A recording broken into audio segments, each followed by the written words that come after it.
Hace muchos años que Óscar Botinelli ocupa un lugar destacado en el sistema político uruguayo. Y a pesar de que nunca integró la Corte Electoral, la noche de las elecciones todos esperan que aparezca por televisión para conocer quién será el próximo presidente de la República. Ha resultado primero el Encuentro Progresista Frente Amplio, segundo el Partido Colorado, tercero el Partido Nacional, cuarto el Nuevo Espacio. El balotaje, la presidencia de la República, la definen el doctor Tabaré Vázquez, el doctor Jorge Valle. Que hay presidente, que es el doctor Tabaré Vázquez, el presidente electo de la República, y el señor Rodolfo Nignoboa, el vicepresidente electo de la República. José Mujica Cordano es el presidente electo de la República y Danilo Astori el vicepresidente electo de la República. El presidente electo de la República es el doctor Tabaré Vázquez con entre 13 y 14 puntos de ventaja. Vázquez 53,9, Lacalle 40,6.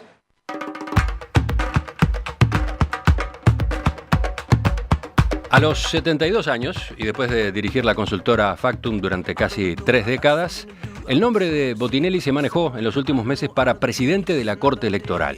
En principio parecía haber consenso entre todos los partidos para designarlo. Sin embargo, este miércoles, él sorprendió al dar a conocer una carta en la que anunciaba que declinaba la propuesta. ¿Qué pasó? ¿Qué lo llevó a tomar esta decisión? Vamos a conversar con él en los próximos minutos. Óscar, buen día, bienvenido. Buen día, ¿qué tal? Bueno, yo aspiraba que que yo volviera a anunciar que era el presidente, pero haciendo lo que al Uruguay le falta, que sea el presidente de la Corte Electoral, que a 1 hora y media, 2 horas de terminar la elección, anunciar el resultado. Vamos a ir a eso enseguida. Y lo primero, ahí está una de las razones de tu, ¿cómo decirlo?, preocupación, de tu negativa, en definitiva. Sí, ¿no? sí. Y antes que nada, ¿no? Realmente lo que es una culminación, se puede decir, de una etapa de la vida, es un gran honor de haber tenido el apoyo primero de los 4 partidos que negociaron, del Frente Amplio, el Partido Nacional, el Partido Colorado y el Partido Independiente, y sin haber participado en la negociación, inmediatamente me hicieron llegar el apoyo el Partido de la Gente, el de Novik, y Unidad Popular. Es decir que, sin duda, en una vida de independencia y equidistancia, los partidos hecha de forma activa y no pasiva, vale decir, no por no decir nada, sino por decir mucha cosa que genera heridas, fue realmente un gran reconocimiento. ¿Fue una propuesta formal? Bueno, digamos, me llamaron las autoridades de todos los partidos, ¿no? Entre otras cosas te lo preguntaba porque tú has dicho que hace años te habían hecho esta misma propuesta. ¿Por qué en aquellas otras ocasiones no aceptaste? ¿Por qué en esta sí estabas dispuesto? Bueno, son etapas de vida. Es decir, primero, mi nombre para la Corte Electoral viene sonando, yo diría, desde el año 90, que fui incluso candidato formal en aquel momento del Frente Amplio y la coalición de partidos que respaldaban a Hugo Batalla. Fue después de la ruptura entre Batalla y el Frente la primera vez que hay algo conjunto en los dos. Y que hay, bueno, una decisión en la Asamblea General un poco cuestionable que impidió mi candidatura. Después, bueno, eso fue muy importante para mí, porque gracias a eso desarrollé Factum. Pero a partir del 2007, 2006, se vio que se iba a un esquema de que la Corte Electoral tenía que ser 4 del oficialismo, 4 de la oposición, y alguien que fuera un equilibrio y que confiaran todos. Me llamaron muchos, en particular varias veces el expresidente Lacalle, por ejemplo, y ahí realmente colisionaba con mi actividad en un momento muy importante del desarrollo de Factum, que era abortarlo. Mi hijo Eduardo recién acababa de recibirse en el 2005, y en el 2010, cuando se eligió esta Corte Electoral, le dije francamente a Enrique Rubio, que es el que comandaba las negociaciones por el Frente Amplio, digamos, y coordinaba los 4 partidos. También fue muy activo Iván Posada, Luis Alberto Heber, decirle no, yo no puedo en este momento con todos los proyectos, sobre todo en ese momento ya iniciaba una serie de proyectos internacionales que me resultaron muy exitosos, yo no puedo abortar lo que estoy haciendo. Esta vez era diferente. Ahora me agarraba en otra etapa de vida. Ya hace más de un año que el manejo total de Factum lo tiene Eduardo Botinelli.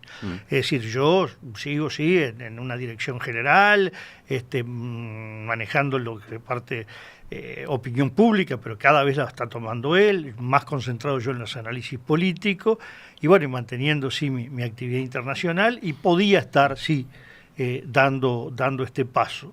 Según las consultas que la producción de En Perspectiva realizó, tu nombre se manejó en varias reuniones interpartidarias hace poco, en las que se trató justamente la futura integración de los organismos de Contralor.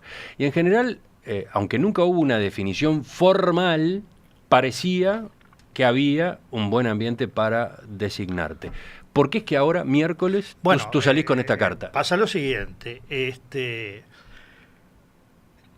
la Corte Electoral, y esto es, la Corte no, la Justicia Electoral y el régimen electoral nacional está en una situación, a mi juicio, de terminación de un siglo casi, no nos olvidemos de eso, y requiere un gran sacudón, una reforma muy profunda, que empieza por reformas legislativas y también tecnológicas, pero no solo decir hay que hacer un software, hay que cambiar la cabeza de mucha gente. No es fácil. Yo diría que yo me enteré de que estaba manejando mi nombre la última estancia en Italia. Yo había estado en noviembre, me había vuelto y había ido para el referéndum del 2 de diciembre. Estando allá empiezo a recibir WhatsApp, mensajes de voz que no entendía de qué me estaban hablando, ¿no?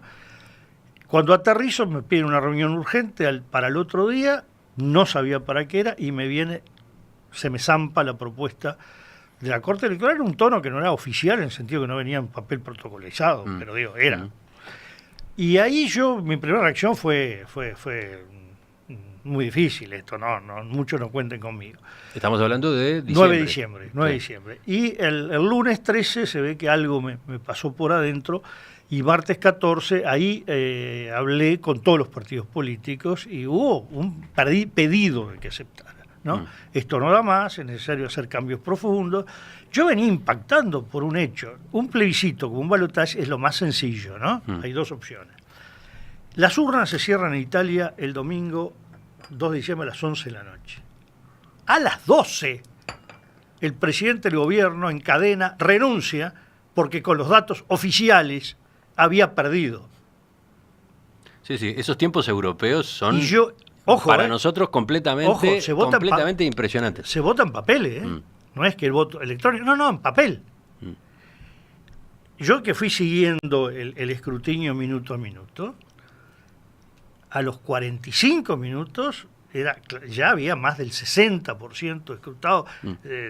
Ahora iba a consultar antes de venir acá y no encontré el mail, donde tenía cronogramado el escrutinio de Italia, pero cuando habla el presidente del gobierno ya en el 80 y pico escrutado, pero ya el 75 era claro que iba a un 6-4 en el triunfo del no a la reforma constitucional, que implicaba un no a muchísimas cosas, ¿no? Que derrumbaba todo el proyecto que venía en Italia, un gobierno originalmente centro-izquierda, pero en realidad entre centro-izquierda y centro-derecha.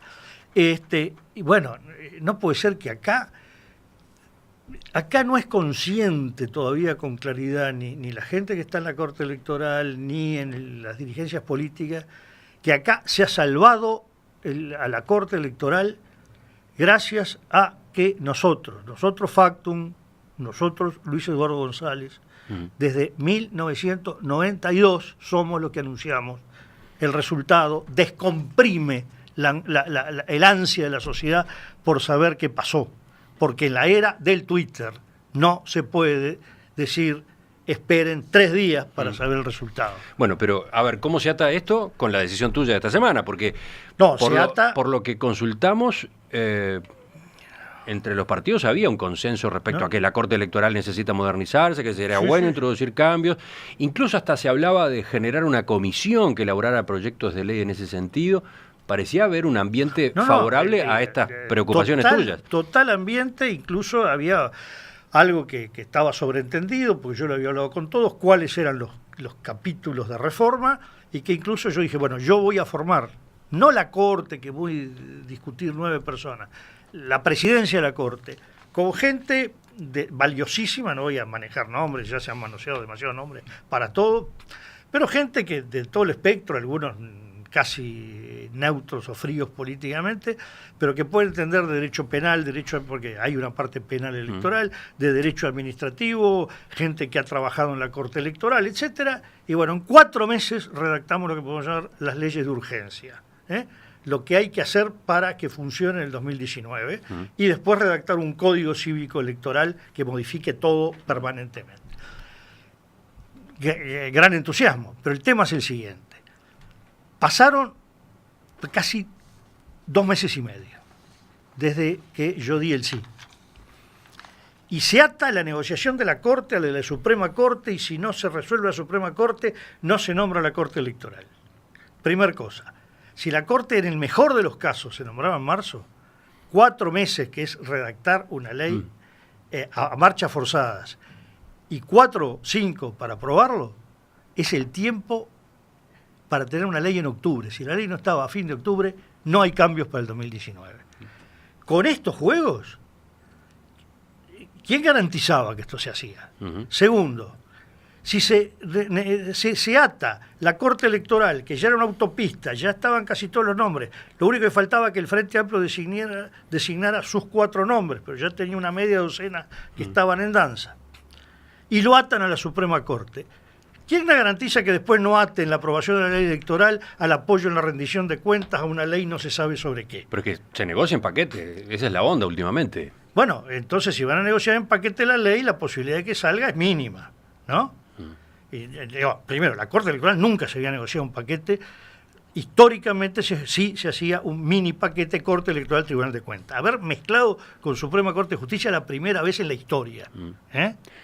Y el hecho de que en estos días o en los últimos días algunos sectores del Frente Amplio empezaran a manejar el nombre de Ricardo Pérez Manrique, que hoy es ministro de la Suprema Corte y va a abandonar el cargo por jubilación en los próximos meses, mayo, sí, para la Corte Electoral y eventualmente presidirla, ¿ese otro nombre que apareció dentro del Frente Amplio tuvo algo que ver con tu decisión? No, el tema es así. Por lo que yo sé, el nombre me apareció antes, cuando...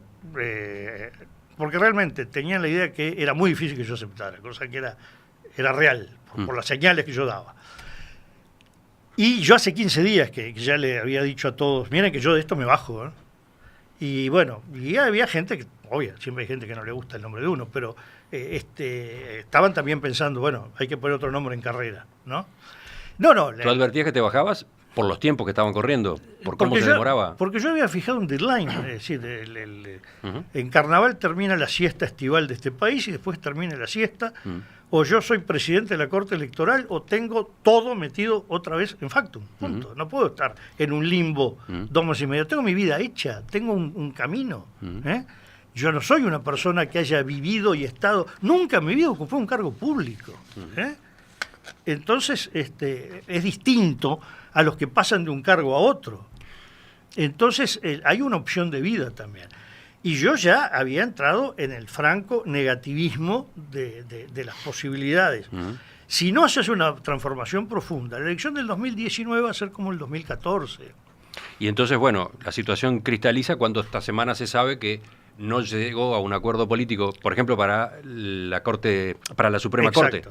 Y que el cargo que queda libre ahora se va a ocupar simplemente por el ministro más antiguo del Tribunal de Apelaciones. El tema es así. Yo pensaba tomar comunicar esta decisión que estaba in pectore tomada después de Semana Carnaval. Entre otras cosas porque si lo anunciaban estos días y se seguía negociando la Suprema Corte y fracasaba, después yo era el culpable de haber hecho fracasar la negociación. Cuando el miércoles de mañana queda absolutamente claro que ya no hay convocatoria de Asamblea General, por lo tanto la Suprema Corte va por vía automática y se habían clausurado las negociaciones, consideré que podía adelantar los tiempos que los necesitaba en el campo profesional. Alguien puede pensar, Óscar, que fuiste impaciente, que le diste muy poco tiempo a los partidos para esta negociación. No. 2 meses y medio es demasiado. Además, ¿hay consenso o no hay consenso? Si hay consenso, se negocia y se actúa de inmediato. ¿No? Hay reglas de negociación. Enseguida me gustaría saber, por lo menos así en un resumen, por dónde vienen esas transformaciones que tú entendés son imprescindibles en la Corte y en la legislación electoral. Retomamos la entrevista con Óscar Botinelli, director de la consultora Factum, con quien estamos conociendo por qué esta semana declinó definitivamente el ofrecimiento que había recibido para ser presidente de la Corte Electoral. Y ahora vale la pena que nos concentremos en el asunto de fondo. ¿Dónde es que él entendía que están los debes en materia de reformas en la Corte y en el sistema electoral uruguayo? Óscar, tú decidís entonces que no vas a presidir la Corte Electoral y también estás diciendo, tomo esta decisión porque ya no dan los tiempos para instrumentar cambios que son imprescindibles. La conclusión entonces es que la próxima elección nacional va a ser con el sistema que ya conocemos. Va a ser con el sistema que conocemos, con algunos pequeños ajustes que ya se empezaron a hacer en la elección del 2014. Yo creo que ahora el sistema político sensatamente tiene que cambiar algunos miembros de la Corte, porque los partidos quieren que en lugar de fulano esté Mengano, cosa que es perfecto, pero mantener la presidencia de la Corte Electoral.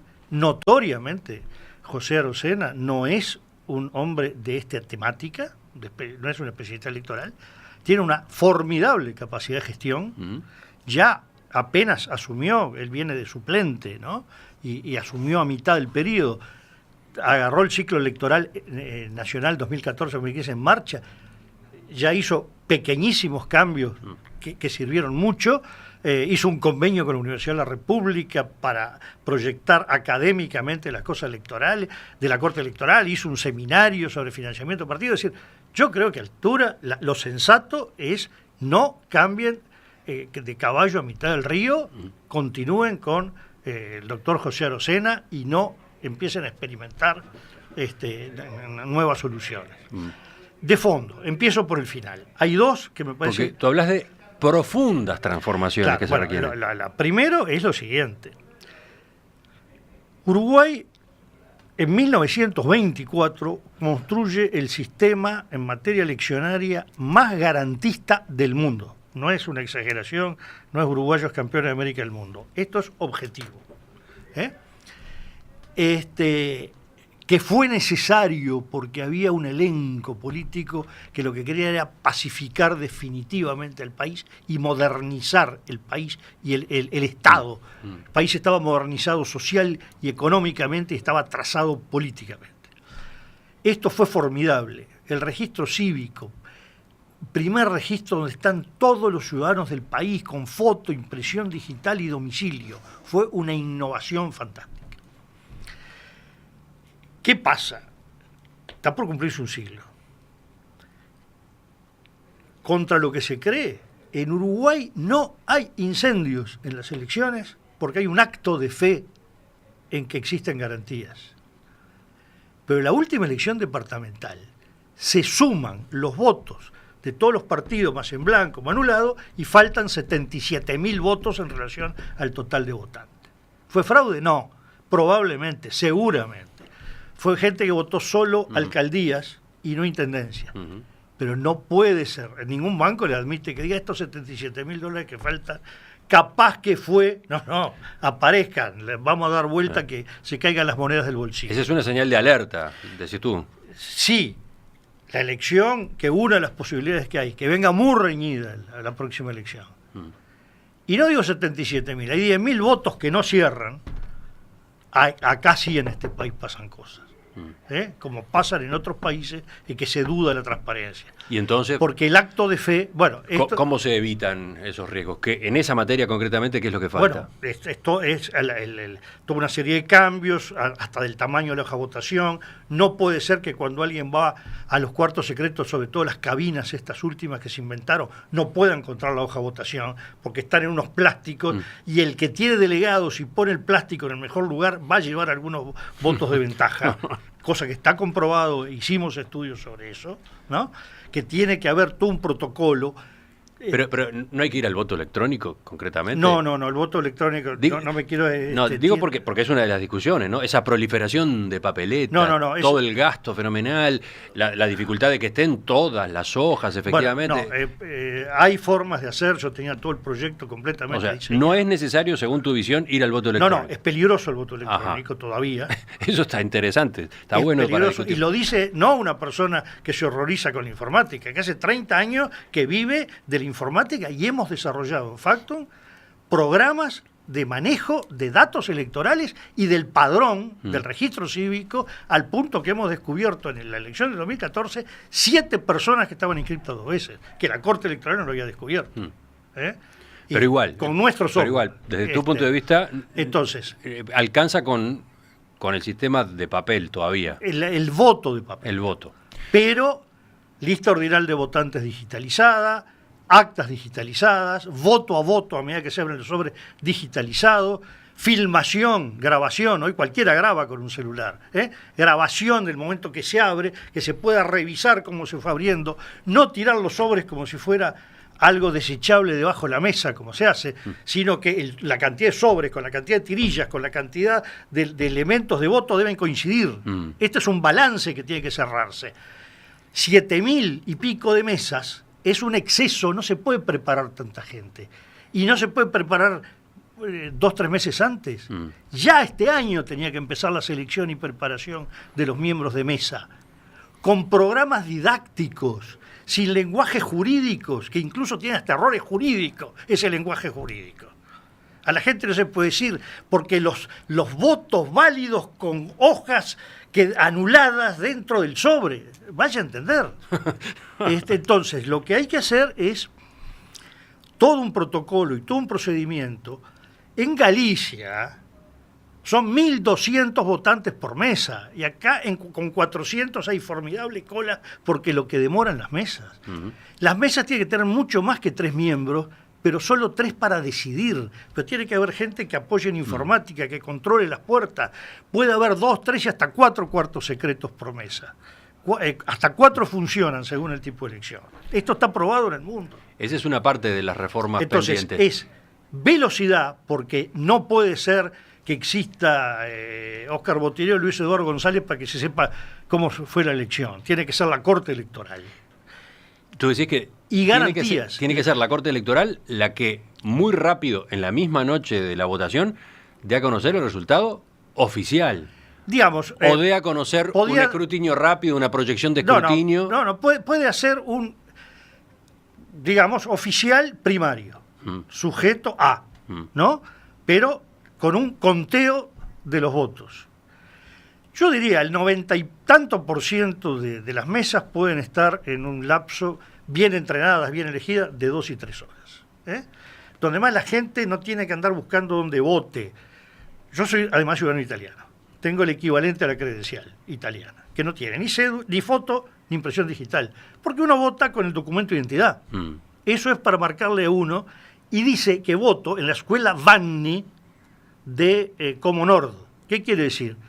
Que los locales ya fueron elegidos, ya se sabe dónde van a ir las mesas, ya se sabe todo, siempre. Solo cuando cambia la población se hace un cambio. Esto de que cada 5 años se sale a buscar local, y a veces sale a buscar para junio, para octubre, noviembre y para mayo. Entre otras cosas, es un gasto fenomenal, una pérdida de tiempo. Pero esto de andar con lo que llaman las hojas electorales, que es lo que, mal dicho, una especie de copia de la credencial, que se ve ahí en las mesas, la gente buscando a mano el padrón electoral, y uno va a una mutualista y le dice, ¿cuál es su cédula? 1.000.000, usted es Botinelli Óscar. No pasa en la votación. Un escribano escribiendo 18.513, Óscar Alberto Botinelli, cuidado, 2T, 2L, Capucho, doble P, todavía tengo apellidos lindos como un escribano, doble P, doble C, ¿no? 1 por 1, doy fe. No, en el mundo no pasa eso. Yo he visto cómo se vota, pero ya le digo una cosa, no estoy hablando de Italia, ni de Francia, ni de España, ni de Alemania. Venezuela, que después se podrá discutir para qué sirven o no las elecciones, pero tiene captor digital, que además en uno de los proyectos, no sé si el final, y no quiero dar datos equivocados, pero sé que participó Carolina Cose, Es decir, que es tecnología en parte uruguaya, la de punta en materia de elecciones que tiene Venezuela, ¿no? Entonces, hay un tema de urgencia en procedimientos claros, que sea ágil el voto a la gente, que para la gente no sea un calvario votar, y garantías que se están perdiendo. En la otra punta, el registro, no se justifica una inscripción cívica cuando hoy a todos se le inscribe en el movimiento Nacer y ya tienen cédula de entidad, y tenemos un formidable registro de fotos e impresiones digitales, poco menos que hasta de los dedos de los pies, en identificación civil. No tiene sentido la duplicación. No tiene sentido la duplicación.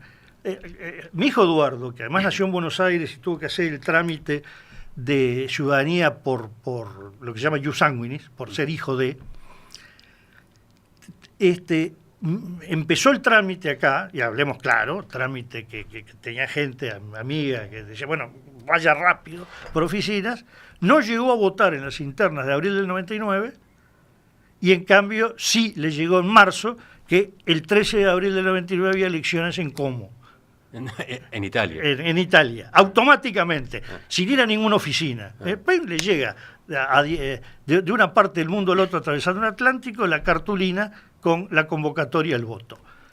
No tiene sentido. Necesitamos un registro nacional de domicilios para que hay en toda Europa, donde la persona cuando se inscribe ahí, no le piden recibo de luz o agua en cualquier lado para ir a donde vive. Está en el registro. Para todo. Para inscribir al hijo en la escuela, para ir a la mutualista y para votar. Y todo el mundo vota, no más allá de un radio, en una ciudad, por supuesto, de 5 cuadras de la casa, como máximo. No vas a presidir la Corte Electoral, pero vas a colaborar, vas a asesorar. Bueno, no tengo ningún problema, pero digo, siempre y cuando digan que van a hacer las cosas, ¿no? Te veo escéptico. Estoy muy escéptico. La Comisión de Financiamiento Político, yo estuve por el mes, no me acuerdo si de septiembre. El financiamiento de los partidos. De los partidos. La Comisión del Parlamento. Por eso dije de Financiamiento Político, la Comisión del Senado. Y se tuvo una larga exposición. Y se han dedicado a seguir recibiendo exposiciones. Y todavía no han avanzado y conversan entre ellos. Y bueno, podemos ir por allá, podemos ir por acá. Estas cosas se pueden resolver en 30, 60 días. Y además yo he dicho, y lo repito, veamos qué modificaciones le resultan inconvenientes a los partidos o los actores políticos para el 19. Perfecto, aprobémoslas para el 24, que ya las cartas no están vistas. Pero aprobémoslas. Y algunas dejémoslas para el 29, pero queda todo aprobado y sabemos que tenemos un cronograma y a más tardar dentro de 12 años tenemos todo perfectamente funcionando. Esto lo propuse en el proceso reformista de 1994 al 96 y me dijeron, qué disparate, si vamos a estar esperando hasta 15 años para que entre en vigencia. Lo último hubiera sido en el 2009. Pero les parecía horrible hacer en etapas y esperar. No, después seguimos conversando. ¿Se conversó algo? No. Digo, se conversó mucho. ¿Se resolvió algo? No. Entonces, soy escéptico porque estoy viendo todo este proceso me ha generado un pesimismo sobre el sistema político, de que hay muy buena voluntad, pero luego hay una mentalidad de enredarse, de buena fe, porque no descarto la buena fe de todos, soy amigo de casi todos, sé cómo piensan, sé la buena voluntad que tienen, pero es inexplicablemente cómo se enredan. Hemos conversado en estos minutos en perspectiva con el profesor Óscar Botinelli, director de Factum. Óscar, gracias. No, gracias a ti. Volvemos sobre estos temas. Varias de las reformas pudiste explicarlas o resumirlas, quedaron otras sin hablar. Es un debate importante, así que lo retomamos en cualquier momento. Sí. Ahora viene la mesa de este viernes.